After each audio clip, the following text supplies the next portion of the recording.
You're on mute, hon. You just hit the mute button over to the right. People can see us. People can see us. Pretend you love me.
Also hit the Alt key to pull that Okay. up. So, hi, Greg.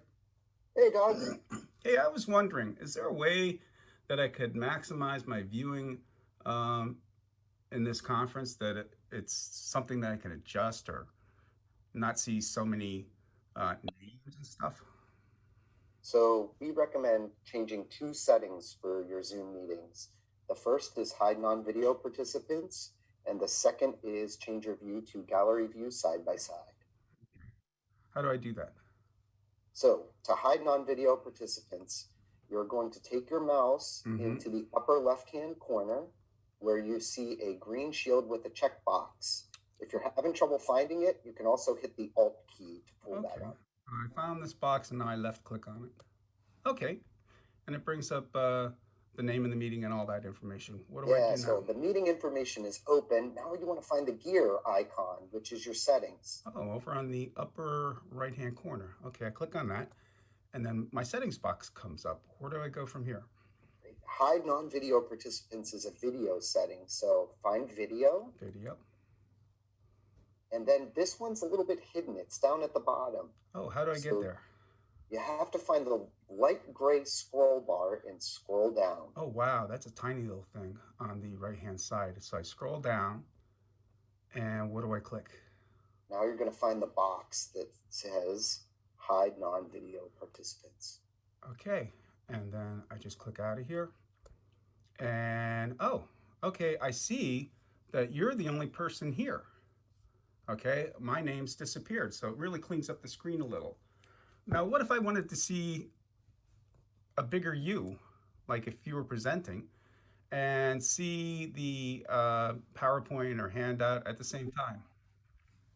So we can change that, and you can adjust that pretty easily by changing your view to gallery view side by side. Okay. In your upper right corner, Okay. just the opposite of where you were, Right. you will find a View tab. Okay, I click that. Oh, okay, and it gives me some choices: standard, side-by-side speaker, and side-by-side gallery. Oh, sorry, I accidentally clicked on side-by-side gallery, and I see that you're a little bigger, but how can I make you even more bigger? All right, perfect question. In the area in between what is being shown on the left, your document, and the video on the right, there you'll find a little slider there. Mm-hmm. And when I And scroll over it, a line appears up and down the screen. That's pretty cool. Okay, so I just do what? click on it and click and drag in either direction to make either side bigger. Oh, I just made a really big U, and I made a slightly smaller U so that I could read what's on the screen. So it gives me the ability of having a lot of adjustment and control over my own video. Well, that's awesome. I learned a lot from this, and thanks. Cheers, everybody. Have a good conference.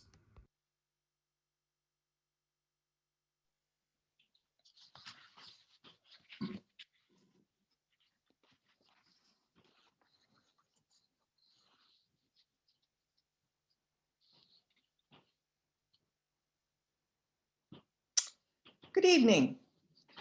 We are here this evening to recognize the 2021 Penn AER recipients. We'll learn more about them as the evening progresses. And by the way, feel free to send a congratulatory message to them via the chat box throughout this evening. We will share their emails later if you choose to send a message that way. Without further ado, let's get this very special event rolling. Good evening. I don't know about the rest of you, but I'm tired. After Robin Clark's stimulating session this morning and Dr. Moon's session with so much information, I thought my brain was going to pop. I'm ready for a nap. But even though I'm tired, I'm really pumped up about this evening's special event. On behalf of the Penn AER Board of Directors, it is my honor and my privilege to welcome you to the Penn AER Virtual Awards event. I'm Brenda Egan, your host for the evening.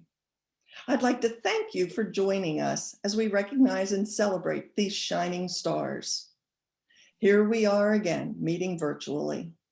As you know, it's been Penn practice to host an awards banquet on Thursday evening during our face-to-face conference, usually at 6:30. Since we're unable to meet in person, we've decided to keep some things traditional. And here we are, 6:30-ish on a Thursday evening, with it looks like so far 60 of our closest friends. We are practicing CDC guidelines by socially distancing, but there's no need for masks tonight, as most of us are in the comfort of our homes. I can see that most of you dressed for the occasion. Well, at least from the waist up. But I can see some of you are still doing it. I don't want to know what's on underneath. Pajamas, sweatpants. At least I hope you have those things on. You're aware. Oh, I want to remind you that I hope you brought your favorite beverage. I have mine here. And so to join us that we can celebrate and recognize the accomplishments of these professionals that we're about to recognize tonight. You're aware that there's a dedicated group of individuals who did not give up last year when the conference was canceled. They simply would not accept a canceled conference, which also meant a canceled awards ceremony, which would mean no special recognition for our scholarship recipients or our Ellie Award winner or our Welsh Award winner. This year was no different. And as been evidenced the last day and a half, the conference planning committee figured out a way to host a virtual conference, a mighty impressive one at that, and our highly anticipated virtual awards event. We applaud all those folks who have worked tirelessly to bring you the 2021 Pendel AER Conference and this awards event. Thank you. You know who you are. I would, however, like to pay special recognition and thank my partners on the awards committee, Lynn Fox, Debbie Hosapple, Brittany Larkin, and Mark Stetchu. This group has met for months, getting the award and scholarship documents pulled together for distribution. And when the applications came in, the process of reviewing each nomination and each application began. Then there was that difficult task of determining our final recommendation for this year's finalists. I know that I say it every year, but it's the truth. We had an impressive group of candidates, and they did not make our job easy. We thank each and every one of you who nominated a colleague, and for every college student who applied for the scholarship. All of the nominees and applicants are deserving, and we are proud to call you our colleagues. In addition, special thanks to Mary Nell McLennan Welsh for helping out this evening, and to Greg Lazier, Doug Williams, and Becky Knobb for their technical support. Words cannot express my sincere appreciation for all of the work this committee and others who have assisted with everything that went on behind the scenes. Of course, special thanks to the Pendel AER Board of Directors for supporting this very special event. And I would be remiss if I did not recognize and thank Patton for all of the support. Thank you very much. The agenda this evening includes the presentation of student scholarships, the presentation of Pendel AER chapter awards, including Eleanor Long Educator of the Year Award, which we lovingly call Ellie, and the Pendel AER Richard L. Welsh Service Award, sometimes referred to as the Welsh Award. Pendel AER virtual awards reception will follow after we present all of these awards this evening. It's an opportunity for you to mingle and congratulate our awardees, and I do hope you stick around for that. Well, I'm sure there's at least 2 students who are anxious to get their scholarship checks. So let's get moving. The Pendel AER Student Scholarship offers a $1,000 scholarship and a voucher to cover the transitional year for AER membership to a worthy student recipient. This year, the awards committee has recommended 2 deserving recipients for this coveted scholarship. Applications for this competitive scholarship is available to full or part-time students majoring in the following certification areas: low vision therapy, orientation and mobility, rehabilitation counseling, teacher of students with visual impairment, and/or vision rehabilitation therapy. Applicants must be enrolled in an undergraduate, a graduate, or a doctoral program at an accredited college or university. All applicants must have a minimum grade point average of 3.0 or higher in the major field of study. They also must live or work within the states of Pennsylvania or Delaware, but need not be enrolled within a program in Pennsylvania or Delaware. A student may only receive this scholarship once and must be a current member of the Pendel AER chapter. Before we get to this year's recipients, we have a few comments from Patty DeCenzio, from one of our 2020 scholarship recipients. Let's hear from Patty about what this scholarship has meant to her.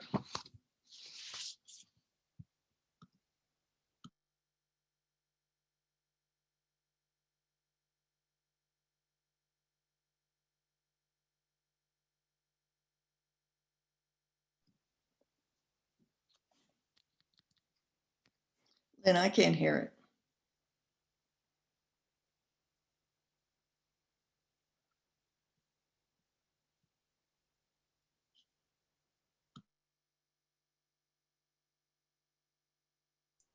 One moment while I fix that.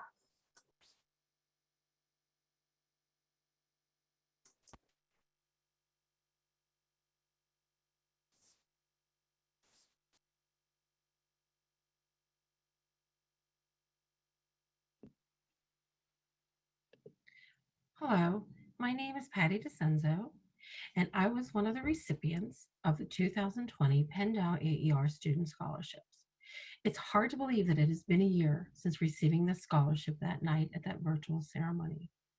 At the end of April, I will be completing my studies at the University of Pittsburgh and will have received a master's in education with a certificate of vision studies.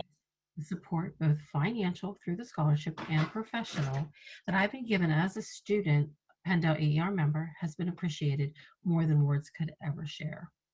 At the time I accepted my award, I asked you, my fellow members, to know that I would continue to live up to your expectations and know of my dedication of support to those with visual impairments. As I move from being a student to a fellow colleague, please know that my dedication to those with visual impairments will continue. This year has taught me an awful lot. What I would say it's taught me the most is that through true dedication, anything is possible. I would like to take this time to congratulate this year's winners of the Student Scholarship and to offer each of them my support as they continue their journey. Thank you.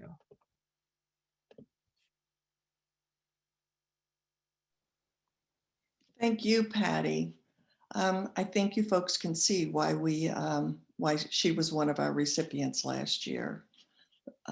We wish you all the best as you graduate and become a colleague. So we're out of the gate, Ken. With the first recipient of the 2021 Pendel AER Scholarship, Kenneth Quinn.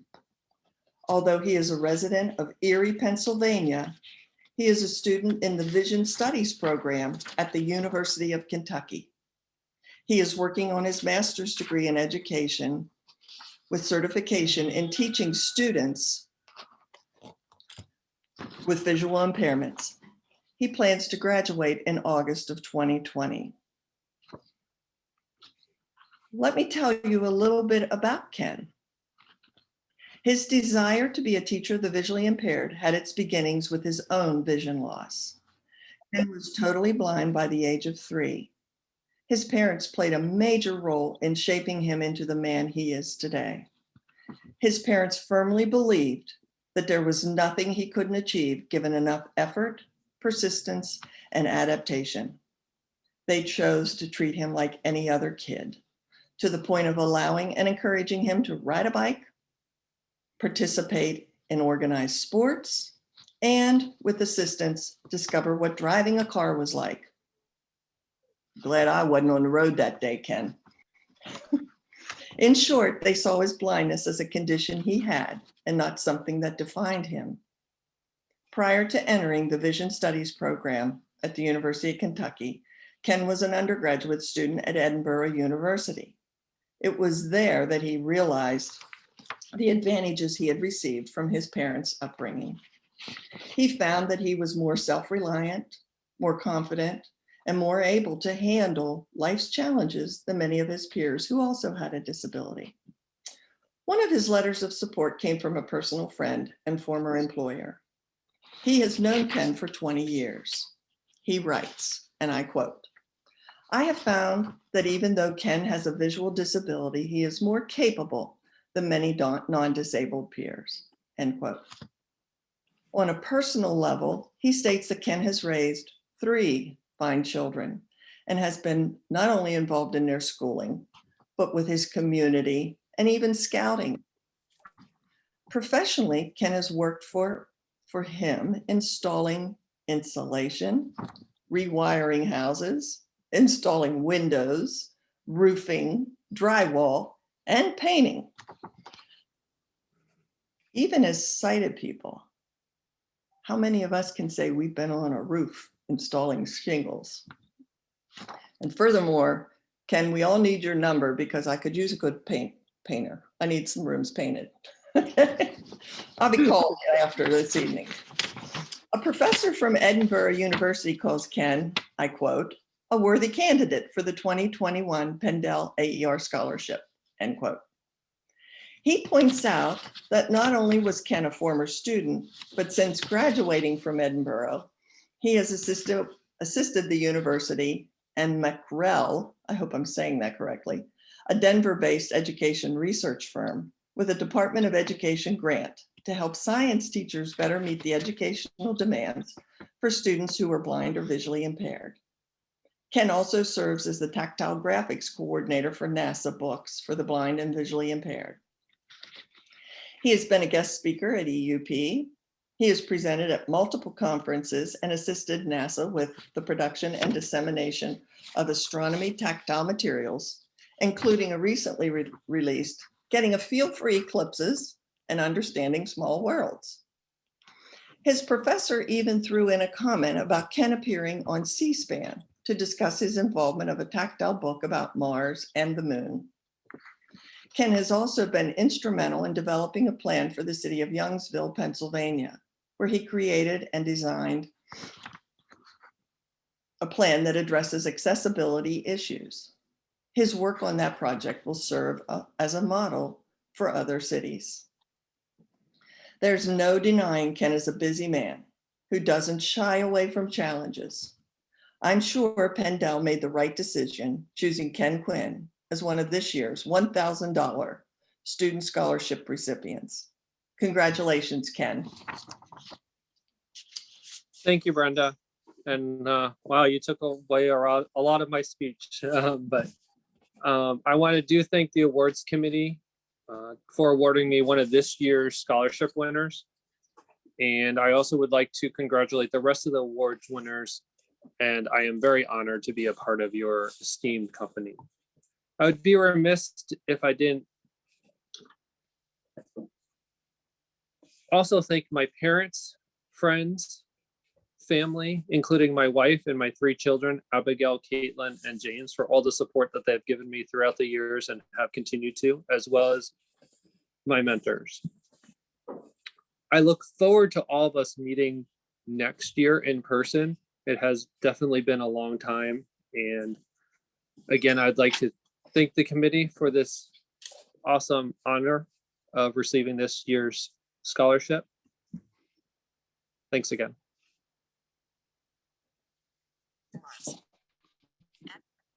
Congratulations, Ken. We are all very proud of you and the work that you've done. Reading your letters of support was quite impressive.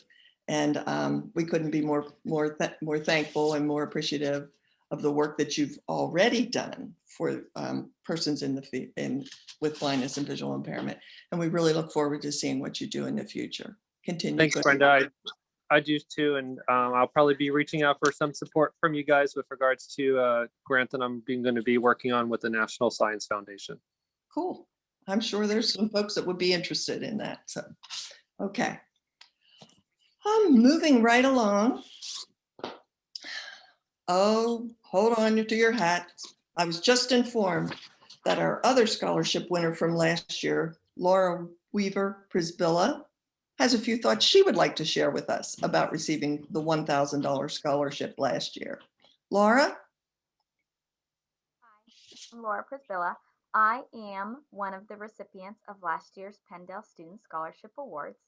I just wanted to take a quick minute to reflect on this past year. With COVID, it's been crazy. I know we didn't get that traditional banquet celebration, which is always a little disappointing, but let me say, PennDel and the awards committee did an amazing job making us feel celebrated and recognizing us for all of our hard work. I am going to be graduating within the next couple of weeks from the University of Pittsburgh. I'm going to be finishing up my master's in special education. I'm going to have my O&M certification, my TVI certification, as well as ABA, Applied Behavioral Analysis. I know that when we are in school, we spend so much of our time working on papers, getting our work done behind the computers, especially with the life of online learning. And we don't often get that recognition that is so well deserved for all the hard work that we are putting in. So thank you, PennDel. Thank you, Awards Committee. It has really meant so much to be a part of this organization and to be recognized by all of you. Congratulations to this year's award winners. It is so well deserved. Enjoy the celebration. Laura, thank you. And we're glad and really proud of you and thrilled to hear that you'll be graduating in, I believe it's actually maybe a week away, I heard. So good luck to you and continued success in your career. And we look forward to seeing all of your accomplishments as you enter the field. Okay, Marie, it's your turn. Marie Vaughter is a student at the University of Pittsburgh, also planning to graduate in August of 2022. Marie is working toward her master's in education with certifications in teacher of the visually impaired and in orientation and mobility. After graduation, she wants to work as an O&M specialist at one of the Veterans Affairs Inpatient Blind Rehabilitation Centers. I pulled a few comments from her letters of support that I feel gives us an idea of why the committee chose Marie as a scholarship recipient. One of her university professors shares that Marie consistently shows dedication to the program. She has excellent grades. She's always an enthusiastic contributor to discussions, activities, and assignments. She's always quick to raise her hand and volunteer. We need to talk. Pendel wants you. We love a good volunteer. Marie seems to thrive on challenging topics and content. She even excelled in the Braille course and was so inspired that she started the NLS Braille transcription course. Now that says something. A leader from University Christian Outreach tells us that in the 2 years Marie has been a member of this group, she has brought joy and warmth to every meeting. She's impressed with Marie's ability to balance school and time working with others, and states that Marie always goes above and beyond the work that is expected of her. She's creative, she's curious, always researching and looking for additional resources to improve her current and future impact. She goes on to say that, and I quote, what sets Marie above the rest is the simultaneous energy and peace she exhibits. She has a passion for everything she does, end quote. In her essay, Marie shares that she has chosen to work in this field because she wants to work to end negative attitudes towards individuals with disabilities in society and work to end the negative effects of these attitudes on individuals' lives. This goal is a personal one. Her cousin sustained a blast wound while serving in the Marine Corps, which resulted in amputation of his right leg below the knee. That cousin now competes as a para-triathlete because someone took the time to reach out to him when he was in rehab. That person took the time to encourage and challenge him to consider running a marathon. Her cousin, who had never participated in endurance sports, was intrigued, and the rest is history. He shared with Marie that after his injury, he felt like part of his identity was gone. But through the support of friends and organizations that support veterans, he was encouraged that he could live a meaningful and fulfilling life after his injury. Marie states that she wants to be a person who offers encouragement to veterans with vision loss and to help them to understand that life is not over after they lose their vision. She knows that stereotypes about disability can make recovery and rehabilitation for veterans with disabilities challenging on a mental and emotional level. Working to support veterans with vision loss, both older veterans with age-related vision loss and younger veterans with injury-sustained vision loss, is an incredibly exciting opportunity for her. She's anxious to be part of the journey of a veteran's start of civilian life as an individual with a disability. Veterans with vision loss deserve the highest quality services that encourage them of the truth that they can live the lives they want. As a future O&M specialist, she states, I want to be part of the support network to provide access to the resources and high quality services that help propel veterans to meaningful, fulfilling lives after vision loss. despite the negative attitudes about disability in the world that they are faced with contending. Marie sums up her essay with these thoughts, and I quote, "I picture the current climate regarding stereotypes about people with visual impairment as a marathon race. There are some spectators along the course cheering on the runners as they move forward in the early morning, but most of the rest of the city where the race is taking place are still sound asleep, oblivious to the race going on, or even scorning the race and the participants. Along the course are volunteers handing out water at aid stations and runners running alongside friends or family for encouragement and support. In this divisive world filled with stereotypes, negative attitudes, and artificial limitations set against people with disabilities, I ask myself, who will I be along the course? Will I hold a poster of encouragement? Will I pass out resources like water, Gatorade, and snacks? Will I ring a bell at the finish line and hoot and holler as runners break the tape and toe the line? Will I run alongside others for mutual support? I see becoming an orientation and mobility specialist as an intentional step in being involved in the race. I don't want to sit at home while runners run this race of contending with the expectations of most of society alone." End quote.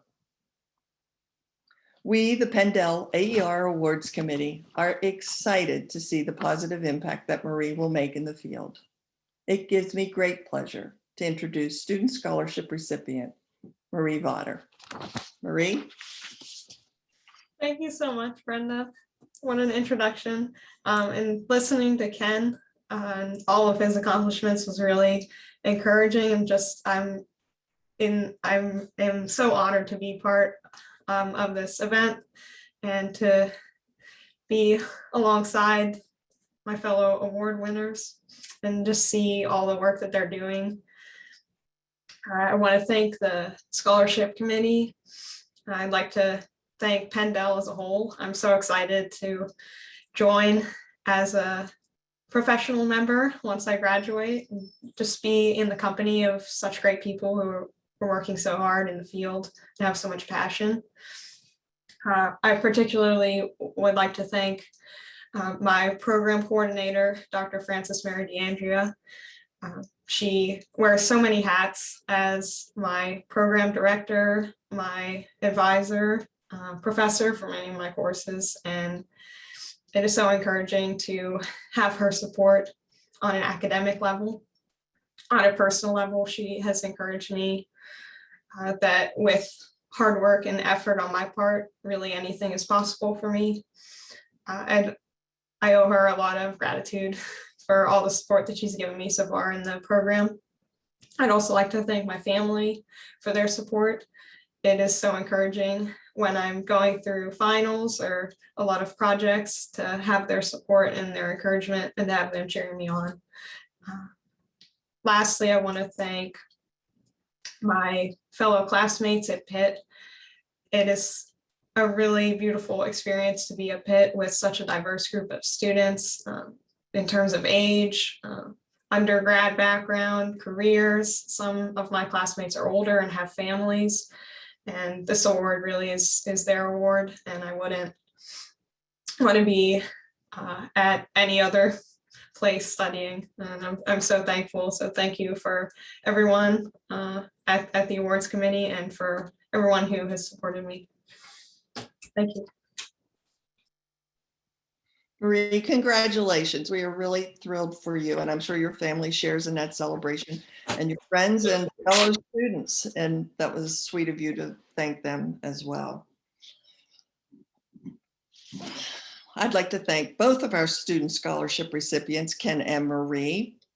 Good luck as you finish your schooling and enter the professional world. I know you have another year, but hey, it'll be over in the blink of an eye, that's for sure. Now, moving along to chapter awards. Here to tell us about the Eleanor Long Educator of the Year Award is a previous recipient of this prestigious award and an award committee member, Debbie Hosaffel. But before Debbie fills us in on the history of this award, last year's recipient, Stacy Howard, has a few thoughts she wanted to share with us this evening. Stacy. Hi everyone, I'm Stacy Howard. I was fortunate enough to be named the 2020 Ellie Award recipient. I want to thank the AER and the LA Committee for helping to set up the conference each year and making these awards possible. I was beyond thrilled last year when I heard I had won the award. My friend and colleague Jamie Sigel took the time to organize and submit my nomination, for which I am truly grateful. I have always loved working in the field of blindness and visual impairments in a variety of roles. Each job experience and those students that I was blessed to work with have touched my life in ways that they will never understand.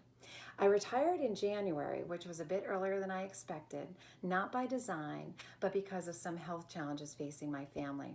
Receiving the 2020 LA Award was a great honor to celebrate my 30 years in education, and it was a great culminating event of my career. It is something that I will always cherish. As the Bible verse 2 Timothy 4:7 says, I have fought the good fight, I have finished the race, I have kept the faith. I am retired now, but I will always remember. Hi everyone, I'm Stacy Howard. Award was a great honor to celebrate my 30 years in education, and it was a great culminating event of my career. It is something that I will always cherish. As the Bible verse 2 Timothy 4:7 says, I have fought the good fight, I have finished the race, I have kept the faith. I am retired now, but I will always remember my wonderful students that I have served over the years and the many professionals that guided and supported me throughout my career. Thank you so much.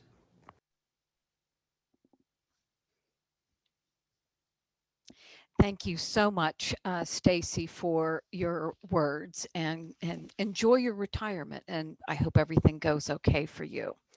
I've been asked throughout the years to talk a little bit about Eleanor Long and the Ellie Award. Eleanor Long her span of life ran from 1920 to 2005, and the field knows her or knew her as Mother Vision. The Eleanor Long Educator of the Year Award was established to recognize a professional in the field of education of students with visual impairments in Pennsylvania, and it now includes Delaware, as we are PennDel chapter of AER. This award was designed for professionals who have demonstrated outstanding contributions and performance.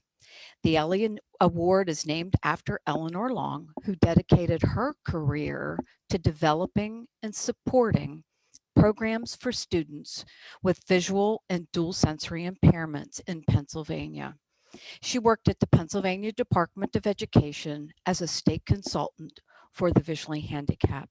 As I said before, she was known as Mother Vision.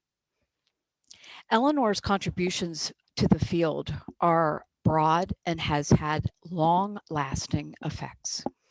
And I'll give you some examples. She actually had a huge hand in the starting of the resource system, which we now know as Pennsylvania Training and Technical Assistance Network, known as our PATENT system. She's had a very large influence in the personnel preparation programs in Pennsylvania, beginning with the University of Pittsburgh. She's influenced a preschool program which started in Allegheny County. In the old days, she organized in-services for teachers who served kids in public schools, and they called it for the partially sighted. Another huge contribution, she was one of the first State Department ex officio trustees at the American Printing House for the Blind, APH as we know it. And at that time, ex officio trustees were comprised of superintendents of the schools for the blind, and they were mostly male. She was in the same genre as Joe Taylor. Many of you folks may remember Joe Taylor. And as a national conference had been named, and it's been renamed. It had been American Foundation for the Blind National Conference. It was originally the Joe Taylor Leadership Conference. She influenced providing services at schools for blind children for the multi-handicap. She was involved in the Council for Education of Partially Sighted, now known as Council for Exceptional Children, Division on Visual Impairments and Deaf Blindness. It's CEC, DVI, DB. She knew every teacher by name, and she knew every student by name. She was very tall, and she had a very deep voice. And you can see in the picture on the slide there how much taller she is than us. She encouraged and she influenced teachers to get certified. And two examples of that would be Brenda Egan and Vince McVeigh. And there are many more accomplishments. The first recipient of the Ellie Award was in 1984. And it was awarded to Patricia Bowles from Berks County, IU14. You can go to the website, or you can maybe view on the screen now the poster that we would typically have at our conference. Or you can also look at it in our program, which is in our Dropbox. If we were in person, we would acknowledge previous Ellie Award recipients at the banquet by name and ask them to stand to be recognized. This year, we don't have that opportunity, but we do want to honor this year's recipient, the 2021 Ellie Award recipient, Eva Worsley, nominated by Helene Morano. Helene, can you take it from there? Yes, thanks, Debbie. I am thrilled to be here tonight to introduce you to one of the most amazing teachers I've ever worked with. In preparation for this introduction, it seemed only fitting to include some students that Eva has directly impacted. So I reached out to some of her students and asked them to send me a word that described Miss Eva as a teacher. As you can imagine with high schoolers, it kind of was a loaded question. Thankfully, it was not. The students actually replied quickly and had some really good responses. What I would like to do with the rest of this introduction is share those words with you and also give you an example of those words with Eva in action with those words. I also would like to recognize Eva has some students that are online with us right now, which in itself is pretty amazing on an evening night, kids coming in to support their teacher. So I think that speaks volumes. Here are some of the words that the students shared with me. One was interesting. Eva meets the students where they're at. She plans her lessons around helping each student to have a positive, meaningful experience. Another word was knowledgeable. As teachers, we all understand how difficult it is to do our job. We're hired for one job, but your job evolves and pivots into several different jobs. Eva embraced this. Well, maybe not embraced, but she did great with it. Eva would research and collaborate with other professionals to obtain the knowledge she needs to assist her students. Sometimes it consisted of late nights on the phone, collaborating with parents, collaborating with technology consultants, or helping a family to be able to utilize some of the technology. Or sometimes in the summer, it evolved working and understanding to become proficient in Google Classroom to be ready to go this fall as we had a pivot. Eva is always willing to put the work in to support her students, which leads me to the next word, supportive. Eva provides space for the students to reach their goals that they didn't even know they could achieve. Whether it's being accessible in the evening to help the kids with homework, or being a friendly face on a Zoom call for a student having to do a presentation, Eva shows up. She does this for staff as well. As a veteran teacher, Eva pays it forward with teachers who are just starting out by providing assistance and navigating those first difficult years. The next word, creative. Eva incorporates real life experiences into her lessons. For example, recently during a biology lesson, mind you, she came to us as an English teacher, then a TVI teacher, but now she's teaching biology. Eva invited a scientist to speak to the students about a project she was working on. This project won the 2020 Nobel Prize for Chemistry. As you can imagine, this was an amazing experience for her students that they still talk about. Finally, the word fantastic. This seemed to be an appropriate word to end with. Eva's ability to assist each student to experience success is just amazing and fantastic.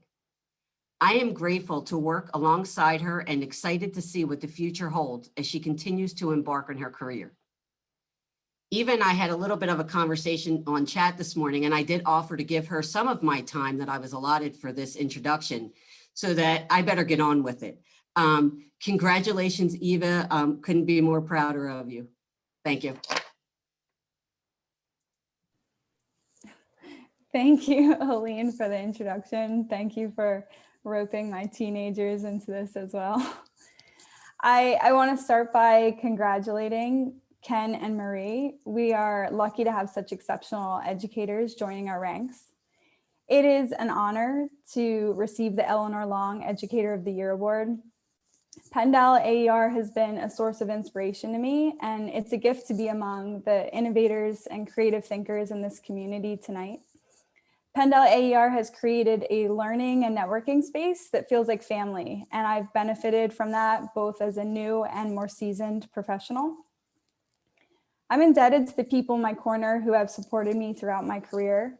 My journey started with the administration at Overbrook School for the Blind, as they supported my programming as I pursued my master's degree, TVI, and special education certification. I found my home the day I started at Overbrook.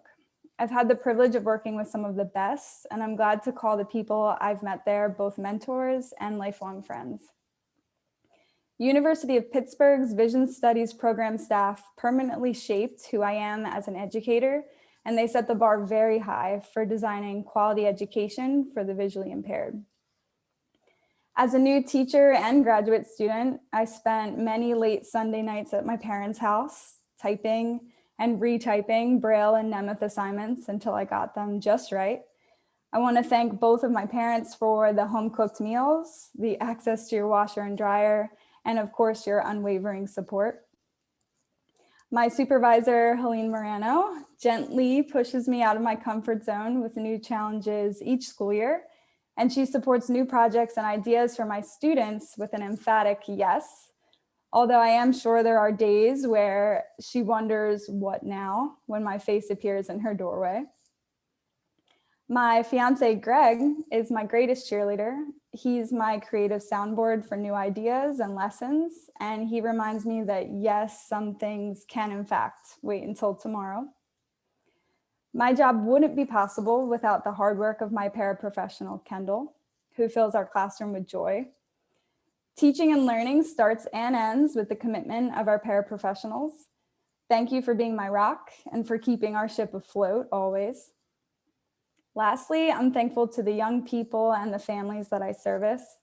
My students are among the most kind, hardworking, and funny people I know, and I'm so lucky to be witness to the great things that they accomplish every day. The way we educate was flipped on its head last year, and the challenges were countless. That uncertainty was enhanced for us as teachers of the blind, as the introduction of distance learning was further complicated by access barriers for our students. But as TVIs, we did what we do best. We adapted, we pivoted, we innovated, and we did it quickly. My colleagues at Overbrook and beyond transformed seemingly impossible circumstances into unique learning opportunities. I've watched this community evolve to meet the needs of our students, delivering specialized materials to homes, teaching via Zoom, by phone, and through plastic barriers, learning new technologies, and devising creative ways to provide distance, Braille, and O&M instruction. But above all else, I've witnessed the strength of the relationships they've formed with students and families and their unwavering commitment to the work. I'm cheering you all on from a distance, and I'm honored to work alongside you.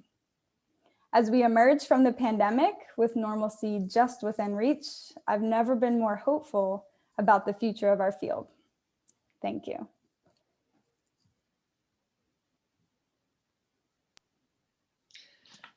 Whew. You've taken my breath away, Eva. Your students are lucky to have you. Overbrook is blessed. Helene, what can I say? We have a lot to learn from you, Eva. Congratulations. It's a well-deserved recognition for sure. I look forward to seeing what you do in the future, because it's been a very impressive start coming from an English teacher, which was evident in your acceptance speech, I might say. You did an A+ job. Thank you. Okay, moving right along. Up next, the Pendel AER Richard L. Welsh Service Award. This award is presented annually to a chapter member who has demonstrated outstanding contributions to the chapter or to the field. To learn more about this award, we are fortunate to have someone who knew Rick better than all of us.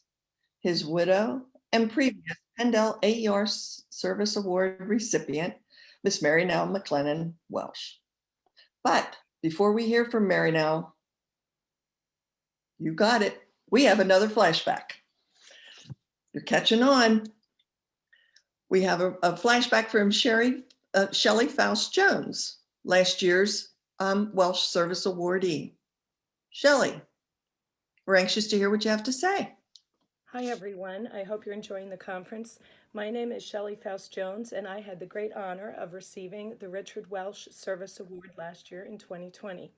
I want to again say thank you sincerely to my friends at BBVS for making it happen up in the Wilkes-Barre office, and also to all the hardworking conference planning committee members who worked so exceptionally hard that night to make it so special. I have loved almost every single minute of my career, and it has been a joy to work with and be surrounded with so many ambitious, hardworking, dedicated professionals in both education and rehabilitation. So it's pretty cool that you're going to work and just doing your job, doing something you love with people you love, and then you get a surprise award for it. It's just like icing on the cake. I want to congratulate this year's well-deserving recipient, and thank you again for everyone making it such an honor for me. Take care. Bye-bye.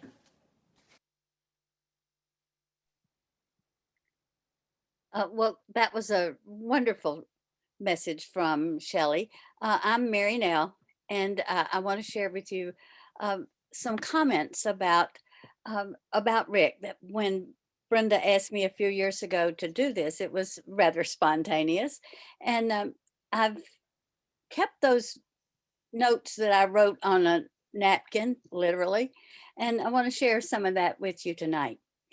It's an honor to be asked to reflect on Rick and on why Pendel renamed the service award for him.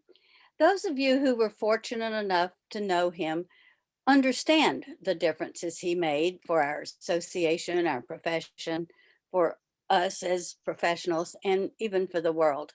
You also understand why that service award was appropriately named for him.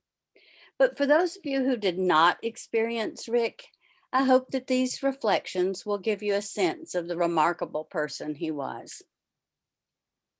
Rick was many things. He was brilliant. He was brave. He was funny. He was honest. He was tall. He was unselfish. He was a teacher and a professor. He was an O&M specialist. He was a superintendent of a residential school for the blind, and later the president of a large rehabilitation agency. He was a colleague. He was a dad. He was a pappy. And he was a marvelous partner. He was a writer. He was a realist. He was a dreamer. He was a visionary, a scholar, a counselor, a dear friend to so many across the country. But most of all, Rick was real.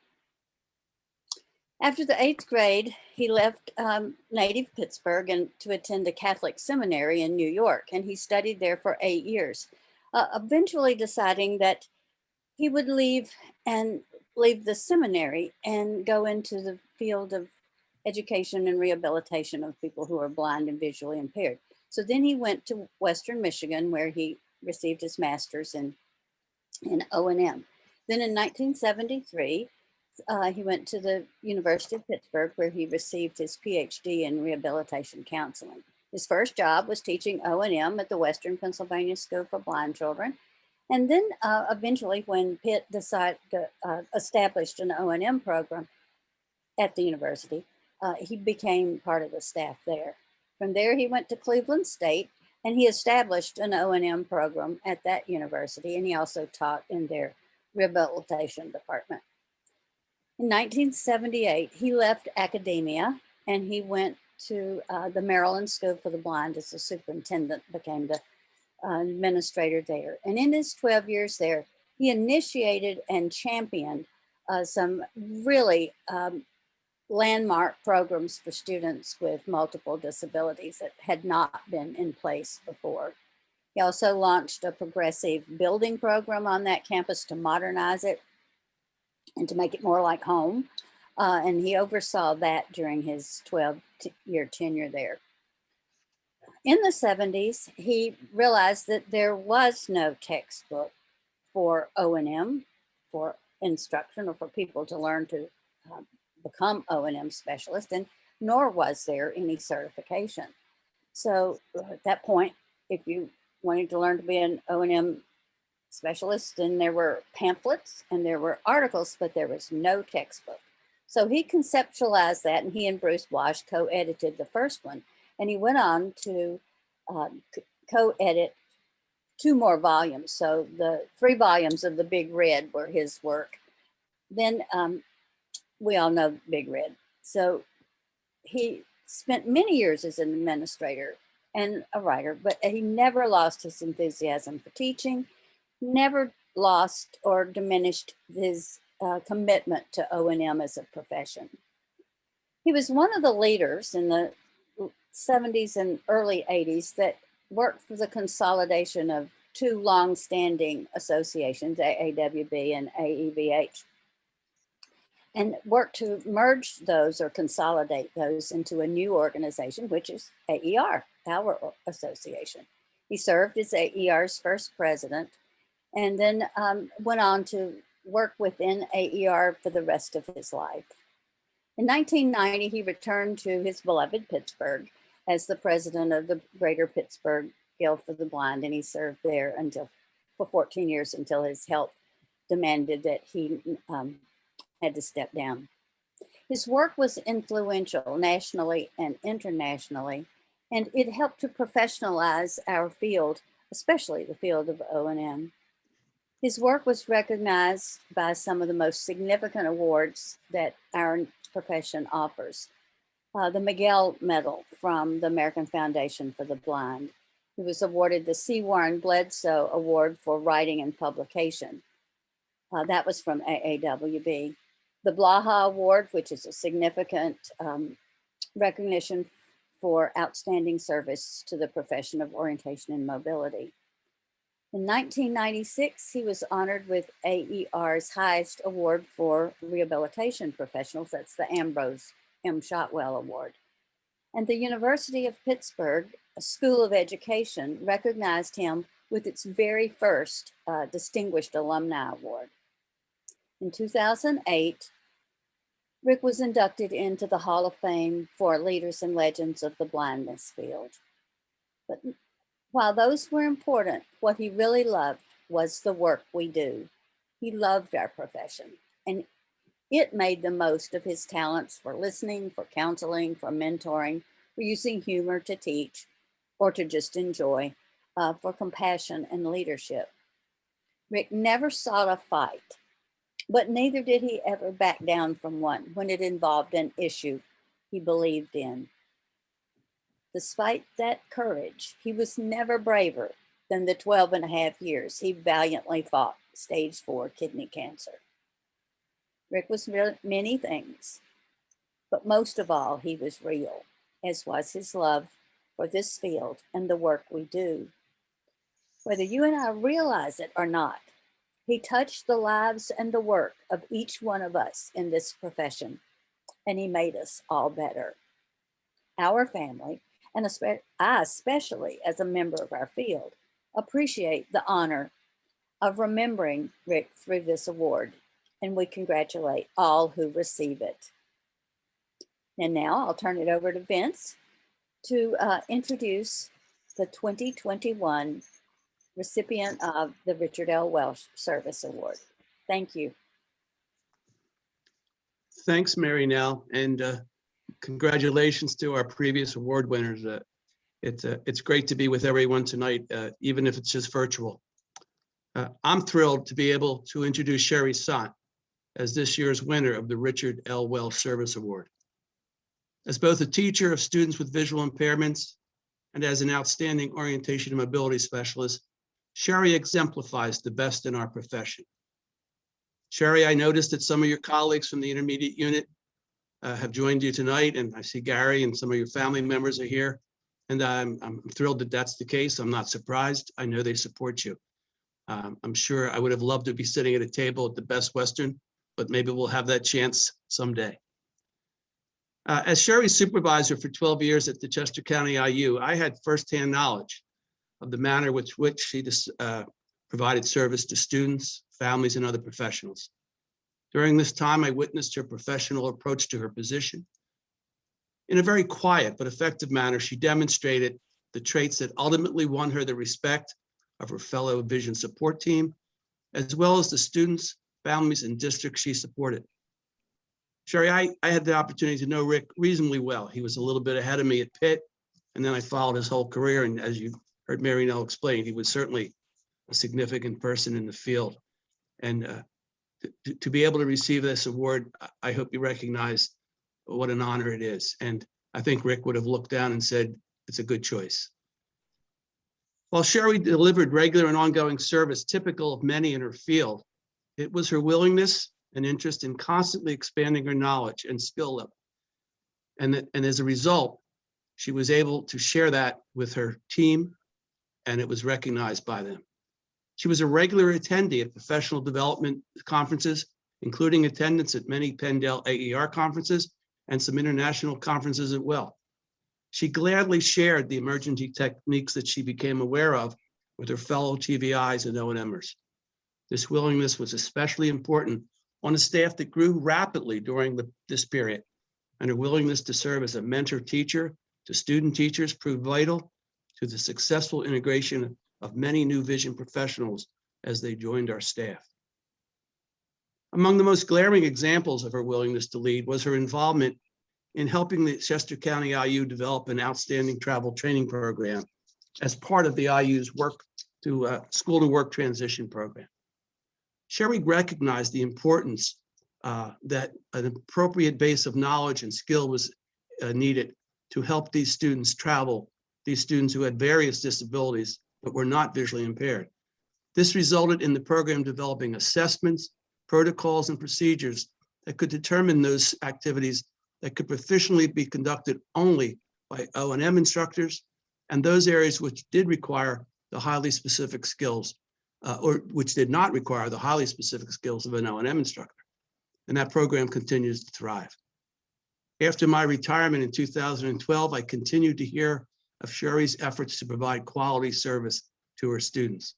One of her longtime CCIU colleagues, Karen Hornberger, who I think is with us tonight, mentioned that Sherry's background as a vision therapist and her leadership was instrumental in CCIU establishing a low vision clinic. Karen summed up her description of Sherry's impact on the IU team by saying, if this program was a sports team, Sherry would be our MVP. And I can't agree more. Her current supervisor, Anuja, noted that during the outset of COVID-19, Sherry drove to each of her students' neighborhoods and planned a training program that could occur in the home neighborhood since schools were closed. She also made no contact deliveries to each student of canes and other equipment that they would need to receive their virtual instruction. Sherry's initiative in developing this plan was influential in motivating the entire staff to quickly adopt a similar approach to providing this type of support to their students and families. In closing, allow me to say I consider myself fortunate to have been able to work with someone of Sherry's caliber and can state with certainty that many of her students, fellow professionals have profited from this experience as well. Sherry is a wonderful example of leading from where you are. Sherry, I look forward to seeing you soon at the Phoenixville Food Truck Festival and with all of you next year at the conference, and hopefully we can be together to congratulate you in purpose. You deserve nothing less. Congratulations.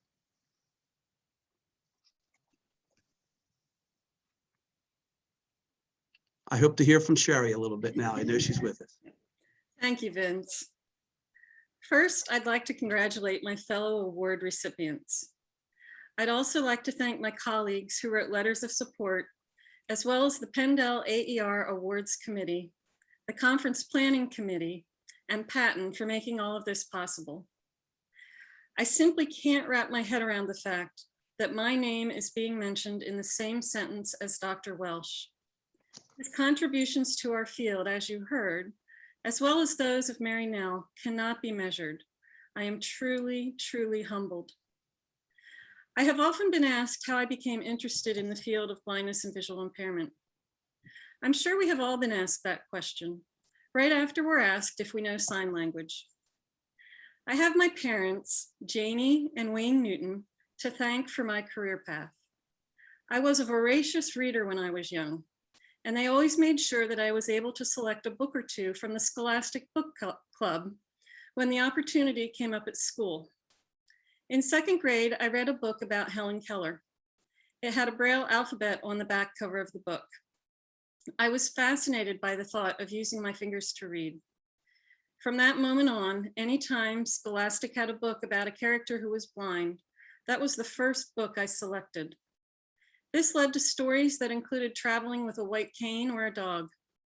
I'm not sure which intrigued me more, reading with my fingers or traveling without sight, but I was hooked. I attended Kutztown University and the Pennsylvania College of Optometry. I've worked at IU 17, the non-public school program at Philadelphia Elwyn, IU 13, and for the last 24 years, Chester County Intermediate Unit. I also worked for several years as an optometric vision therapy technician. When I was working in the non-public schools in Philadelphia, I met Mark Stechu. I was the only TVI working in the non-public school program at that time, and Mark was a lifeline for me. Thank you, Mark. I don't think I'd still be in the field without you. Later, while working at Chester County IU, Vince McVeigh became my supervisor. It was during this time that I suffered my first serious health issue. Vince had been my supervisor for about 2 weeks when I found myself in the emergency room. I was suddenly very ill and would not be cleared to return to work for 8 months. Over the following 4 years, I would experience 3 more medical crises, each of which required me to either take a leave or reduce my work hours. Vince and my colleagues at CCIU made sure that all my students received the services and support that they needed. They never missed a beat and were never anything but supportive of me. I owe them a debt that I will never, ever be able to repay. I've been privileged to work with so many outstanding professionals. It is because of them that I feel so humbled by this award. Every one of them deserves this award more than I do. When I think of everyone who has been a part of my professional journey, I am in awe. I simply cannot imagine another profession with so many wonderful and dedicated people. I realized recently that no matter where we have worked or gone to school, we all feel the same way. I don't think there are many professions that can say that. Of course, I am also incredibly grateful for the many wonderful students and families I have worked with over the years. After all, they are the ones that keep us going. Finally, I must take a minute to thank my husband, Gary. He was my nurse when I needed that and has never questioned any of my decisions. Whether it was a return to school, an invitation to colleagues to live with us while they were attending school, or providing extra support to former or current students, he has always been by my side. Gary, thank you for being my best friend, my personal chef, and my cheerleader. Thanks, everyone.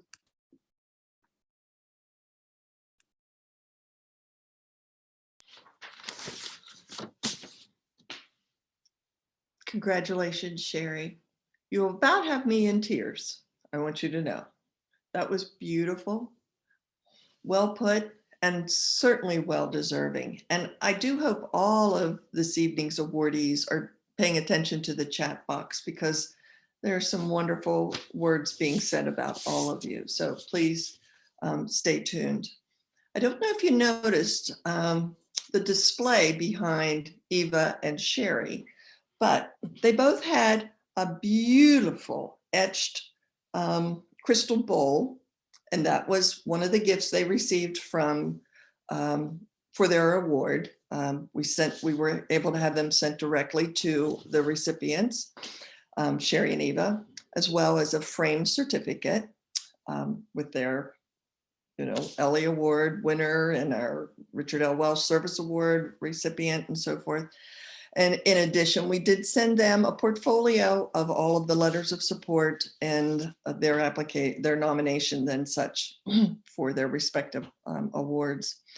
We also sent smaller poster size. If you've been to the conference, we put up a great big poster with your mug shot on it. Can't do that now, but we did send you a smaller one so you can put that in your scrapbook. I want everyone to remember that you can send an email as well, a personal email to our awardees. I want to congratulate all of our awardees, Ken, Marie, Eva, and Sherry. Certainly well deserved, and congratulations. I do hope you're celebrating tonight. I would like everyone to join me as we enjoy our reception and go to pictures of everyone. If you would turn on your video, or my AT team will do that for you. Raise your glass. I know you have them. I'm going to wait for everyone, all 60 folks. We were up to 71 at one point. So, hey, a lot of people tuned in this evening. Now, please join me and raise your glass as we congratulate our winners, Marie, Ken, Eva, and Sherry. We are so proud of you. So pleased to call you our colleagues and future colleagues, you too. And stay safe, stay healthy. We'll see you next year, hopefully in person, where we can celebrate face to face. Congratulations, everyone. Click. Cheers.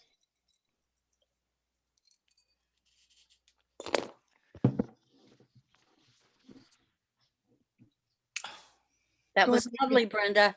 Thank you. We're going to give folks a